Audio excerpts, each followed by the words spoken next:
The morning sky of Serenity Prime burned red. Elder Villani pressed her crystal hands against the viewing window and watched death fall from the stars. Giant black ships moved across the heavens like hungry insects. They were ugly things covered in spikes and strange growths. The beautiful blue sky that had blessed her people for thousands of years now filled with smoke and fire. "Elder, we must go to the safe chambers," whispered her aide, a young Kilari named Rinta. Her crystalline body flickered with fear colors, pale yellow mixed with dark purple. Villani shook her head. "There are no safe places anymore, child. They have come to harvest us." The Vorthak Empire had arrived 3 days ago. At first, the Kilari people thought it was a peaceful visit. The Kilari had never known war. Their world was gentle, their people kind. They grew crystal gardens and sang to the moons. Violence was something they read about in ancient stories. But these visitors were different. They came with weapons and cruel laughter. They took Kilari children and loaded them onto dark ships. The adult Kilari who tried to stop them were killed without mercy. "Elder," Rinta's voice cracked with panic. "The emergency beacon. Should we activate it?" Villani nodded slowly. The beacon was very old technology, built by their ancestors long ago. It was meant to call their allies, the Mentari Collective, in times of great danger. The Mentari had powerful shields that could protect entire planets. They rushed to the communication center. The building shook as Vorthak ships fired their terrible weapons at the crystal cities below. Beautiful towers that had stood for centuries crumbled like glass. Rinta's hands trembled as she activated the ancient beacon. Green light filled the room as the machine came to life. But something was wrong. Sparks flew from the control panel. A Vorthak attack had damaged the quantum relay earlier that day. "Is it working?" Villani asked. I think so, Elder. But the signal is bouncing in strange directions. I cannot control where it goes." The message was simple. "We are dying. They come to harvest our young. Help us." Rinta added their star system's coordinates and sent the plea into the darkness of space. 47 light-years away, Admiral Sarah Chen was drinking her morning coffee when the universe changed. "Admiral, we're receiving a strange transmission," reported Lieutenant Kim from the communications station aboard Luna Station. The orbital base circled Earth's moon, watching for threats from deep space. Chen walked over to the communications console. She was a small woman with gray hair and tired eyes. She had been in the Terran Defense Force for 30 years. She had seen many strange things, but this felt different. "Play it," she ordered. The message was broken and hard to understand. The translation software struggled with the alien language, but the mathematical patterns were clear. Someone was in terrible trouble. "Where did this come from?" Chen asked. "Unknown star system, Admiral. 47 light-years from Earth. It's way outside human space." Commander Torres, Chen's second-in-command, frowned at the data. "Could be a trap, Admiral. We don't know anything about this species or this region of space." Chen studied the signal again. There was something about the way it was structured. Something that reminded her of her own daughter's voice when she was scared. The mathematics of desperation were universal. "Ma'am," Lieutenant Kim interrupted. "Earth Command is calling. They want to know about the alien signal." Chen took the call in her private office. Admiral Harrison's face appeared on the screen, looking annoyed. "Chen, I hear you've received some kind of alien distress call. You are ordered to ignore it. We have enough problems in our own sector." "Sir, this message indicates a civilian population under attack. Children are being taken." "Not our children, Admiral. Not our problem. We have trade negotiations with the Centauri colonies next week. I need your ships here, not chasing ghosts in unknown space." The communication ended. Chen stared at the blank screen for a long moment. She thought about her own daughter, safe on Earth with her grandparents. She thought about the mathematical patterns in that desperate message. She walked back to the command center and looked at her officers. "How many ships can we get ready for immediate departure?" Torres raised an eyebrow. "Admiral, Earth Command just ordered us to ignore the signal." "I asked how many ships, Commander." Torres checked his datapad. 3 ships are fully supplied and ready. The Dreadnought Retribution, the stealth frigate Ghostwalker, and the assault carrier Cerberus. "But Admiral, if we disobey direct orders, then we disobey direct orders." Chen's voice was quiet but firm. "Someone is calling for help. Someone's children are in danger." "That's enough for me." The crew worked quickly. Chen had commanded these people for years. They trusted her judgment, even when it meant trouble with Earth Command. Within 6 hours, the 3 ships were ready to leave. As they prepared to jump to hyperspace, Lieutenant Kim made one more discovery. Admiral, I've been analyzing the signal's origin. It didn't come from any known allied species. We're entering a completely unknown situation. Chen nodded. Then we'll handle whatever we find. All ships prepare for hyperspace jump. On the bridge of the Retribution, Chen looked at the stars one last time before they jumped. Somewhere out there, people were dying. Children were being taken from their families. The politicians on Earth might not care, but Admiral Sarah Chen remembered what it meant to be human. "Jump!" she ordered. The stars blurred into lines of light, and 3 human warships raced toward a desperate world, carrying with them something the galaxy had never seen before, the protective fury of Earth's children. Behind them, Luna Station received an angry message from Earth Command, demanding to know where Admiral Chen had gone. But it was too late. The humans were coming, and they were very, very angry. The human fleet dropped out of hyperspace into hell. Admiral Chen stared at her main screen in horror.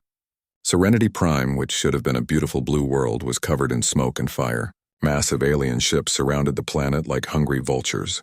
These ships were unlike anything in human databases. Black, twisted things that looked more grown than built. "My God," whispered Commander Torres. "What are those things?" The alien ships were enormous.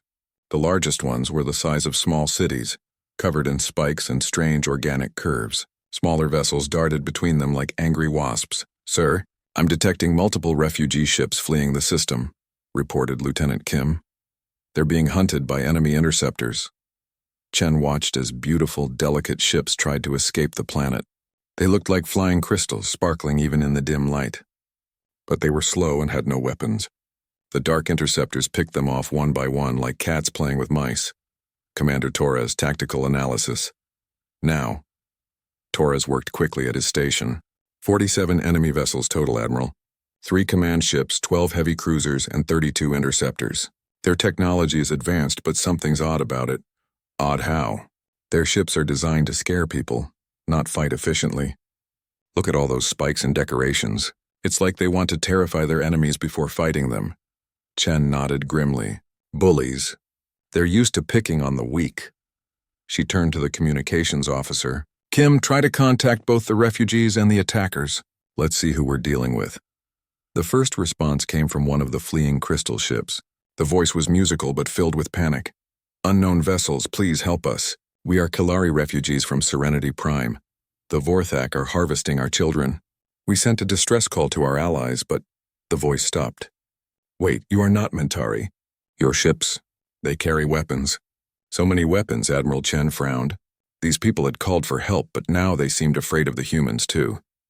"This is Admiral Sarah Chen of the Terran Defense Force. We received your distress signal. We're here to help." "Terran? We do not know this species. Your vessels are frightening. Are you also predators like the Vorthak?" Before Chen could answer, another voice burst through the communications. This one was harsh and full of cruel laughter. "New prey species." The alien voice was like grinding metal. "I am Fleetmaster Sekhar of the Vorthak Empire. You have entered our hunting ground. Leave now or become part of our harvest." Chen looked at the main screen. One of the massive command ships was turning toward them. As it moved, she could see terrible details. The ship's hull was covered in what looked like bones and skulls. Cages hung from its sides filled with captured prisoners. "Fleetmaster Sekhar," Chen said, her voice deadly calm. "This is Admiral Chen. You are engaged in the systematic murder of civilians. You have 60 seconds to withdraw, or we will consider you hostile." The alien's laughter was like breaking glass. "Foolish little creatures. Do you know who we are? We are the Vorthak Empire. We have conquered 23 species. We have harvested entire worlds." On the side screen, Chen watched Vorthak soldiers loading Kilari children into transport cages. The crystal children were crying, their bodies flickering with fear colors. Some of the adult Kilari who tried to protect them were shot down without mercy. Something cold and terrible awakened in Admiral Chen's heart. "We take what we want," Sekhar continued. "We are the apex predators of this galaxy. You are just another weak species from a garden world. Your ships are pretty, but you have no fangs." Commander Torres looked at his scanner readings and almost laughed. "Admiral, they think we're herbivores. Their scans show Earth as a garden world because of all our vegetation. They don't realize what kind of garden world we come from." Chen's expression was stone cold. Sekar, let me tell you about Earth. Our world has tried to kill us every day for millions of years. We survived ice ages, asteroid impacts, volcanic winters, and predators that make your ships look like toys. We didn't become the dominant species on our planet by being gentle. Lies. You are weak prey animals, just like all the others. Chen looked at the timer on her screen. 30 seconds left. We evolved from pack hunters, Sekar. We are persistence predators. Do you know what that means? It means when we decide something needs to die, we never ever stop hunting it. 20 seconds. Your threats mean nothing, little prey creature. Behold the power of the Vorthak. Chen watched as a wing of Vorthak fighters broke off from the main fleet and headed toward the human ships. They moved in a loose formation, clearly not expecting any real resistance. 10 seconds. Admiral, Torres said quietly. They're treating this like a game. They've never fought anyone who could fight back. 5 seconds.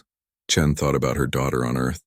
She thought about the Kilari children in those cages. She thought about 23 conquered species who had never known real predators. Time was up.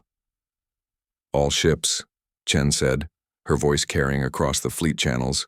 Weapons free. Show them what a predator species looks like when it's angry.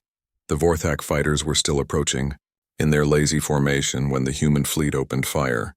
The first salvo from the Retribution vaporized 6 Vorthak fighters instantly. The surviving pilots suddenly realized they had made a terrible mistake. These weren't prey animals. These were apex predators, and they were very, very unhappy. Impossible, Sekar screamed over the communications. What are you? Admiral Chen's voice was as cold as space itself. We are humans, Fleet Master, and you just threatened our children. The real battle was about to begin. What happened next was not a battle. It was a lesson in why you should never threaten children in front of humans. The Ghostwalker vanished from all sensors, its stealth systems making it invisible. The Vorthak fighters were still trying to understand what had destroyed their front line when quantum torpedoes began exploding in their rear formation. The sleek frigate appeared and disappeared like a deadly phantom, each attack run leaving nothing but glowing debris. Captain Rodriguez of the Ghostwalker spoke calmly over the fleet channel. Ghostwalker to fleet.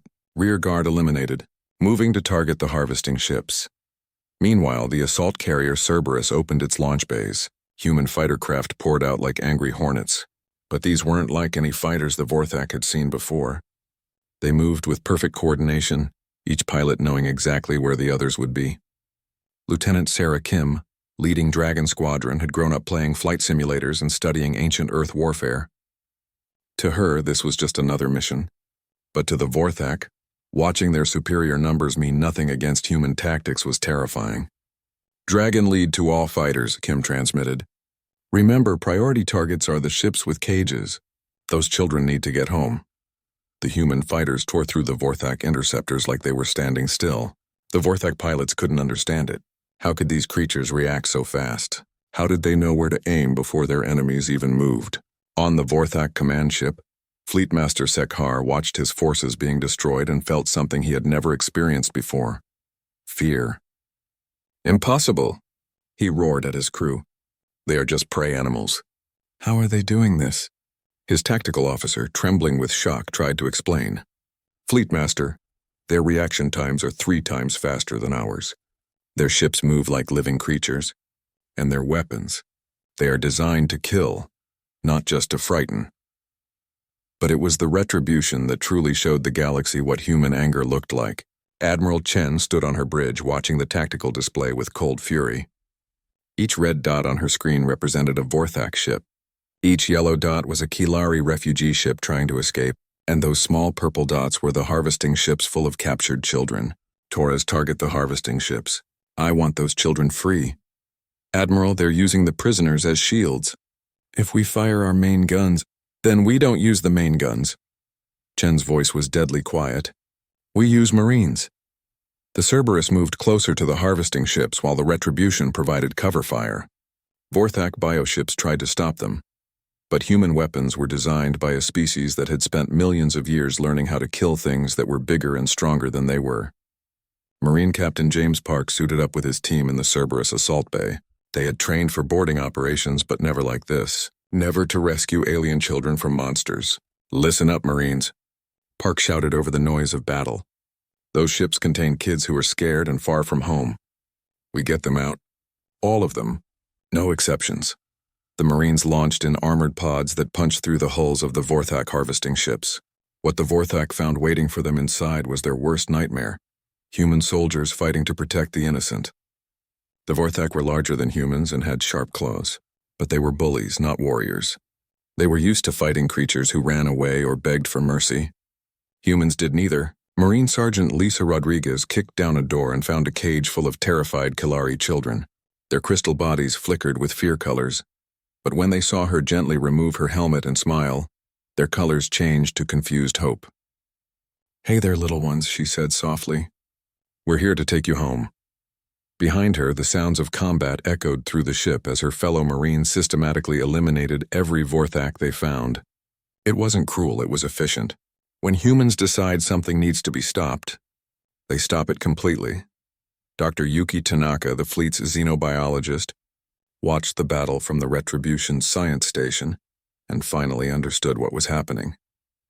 "Admiral," she called out, "I know why we seem so impossible to them." "Explain, Doctor."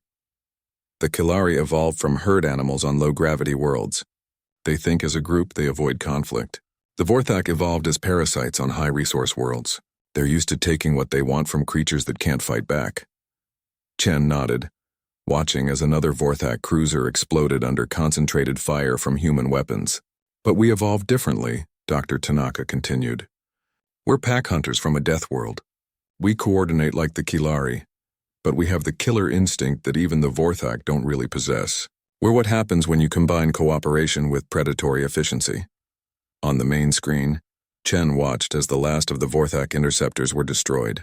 The harvesting ships were being boarded systematically, and the 3 massive command ships were trying to retreat. "Oh no," Chen said quietly. "You don't get to run away. Not after what you did to those children." Fleet Master Sekhar's ship shuddered under the impact of human weapons. His bridge crew was panicking. Half his fleet was gone and the humans weren't even damaged. "How?" he whispered. "How are they so strong?" His communications officer, barely alive after a console explosion, managed to gasp out an answer. "Fleetmaster, their world. I scanned their homeworld during the battle. It's not a garden world. It's a death world. Extreme weather, hostile life forms, natural disasters. They didn't evolve to be peaceful. They evolved to survive hell itself." Sekhar stared at his screens as human Marines rescued the last of the Kilari children. The humans were gentle with the prisoners, but absolutely merciless with their captors. "Send a message to the Empire," he ordered with his dying breath. Tell them we found apex predators, and they protect the innocent." The Battle of Serenity Prime was over. Humanity had won, but more importantly, 2.3 million Kilari civilians were safe, and the galaxy would never be the same again. The Battle of Serenity Prime lasted only 4 hours. When the smoke cleared, 47 Vorthak ships were destroyed and 2.3 million Kilari civilians were safe. But the real changes were just beginning. Admiral Chen stood on the bridge of the Retribution, looking down at Serenity Prime. The planet was wounded, but alive. Human medical ships were already descending to help treat the injured. Engineering teams from the Cerberus were working with Kilari builders to repair their damaged crystal cities.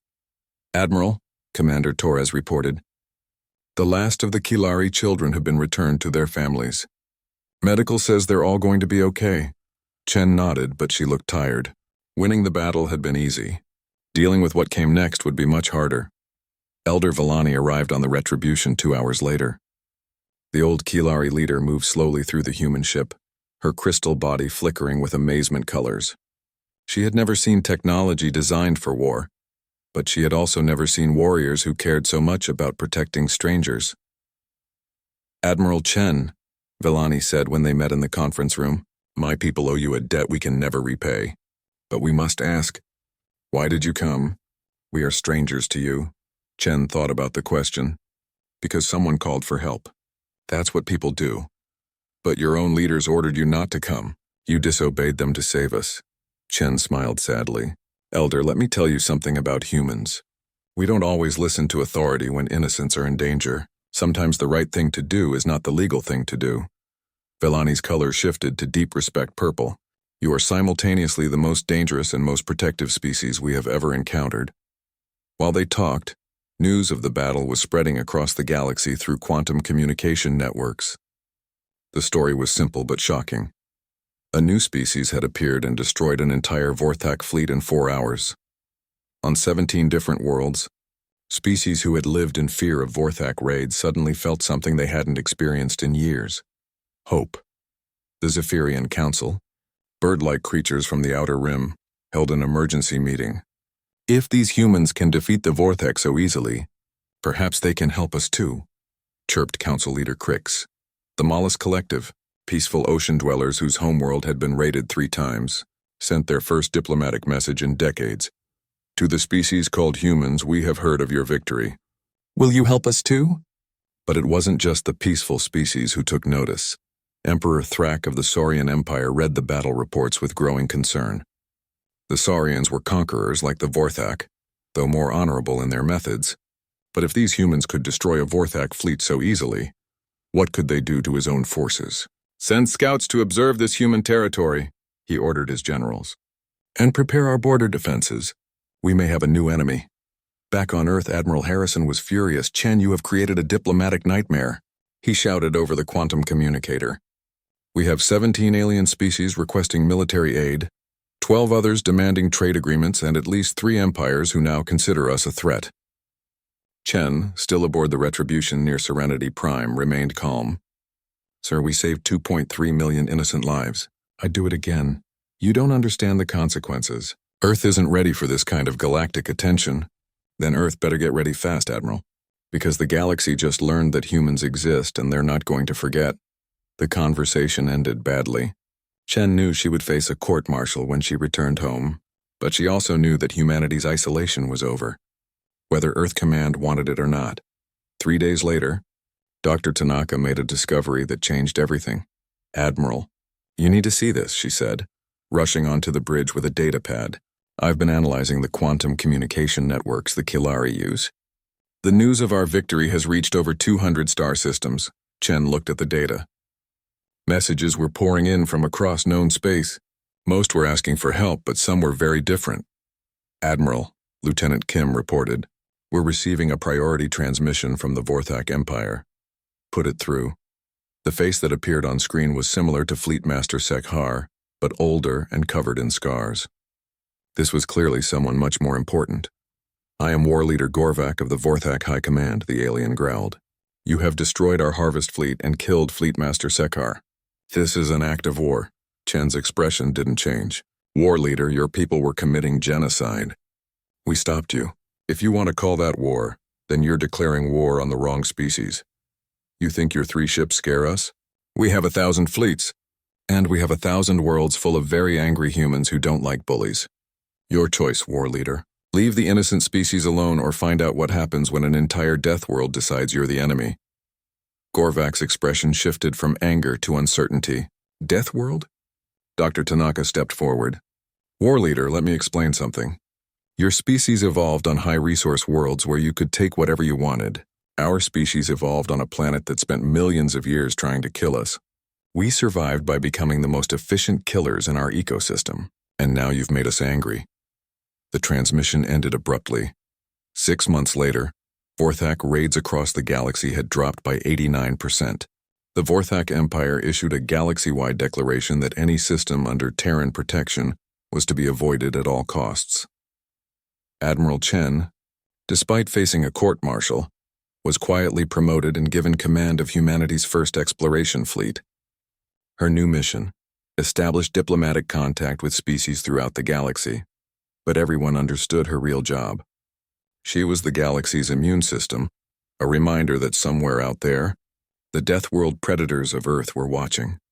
On Serenity Prime, young Rinta was helping rebuild her city when she asked Dr. Tanaka a question that would become famous across the galaxy. "Dr. Tanaka, why did humans come to help us? We were complete strangers."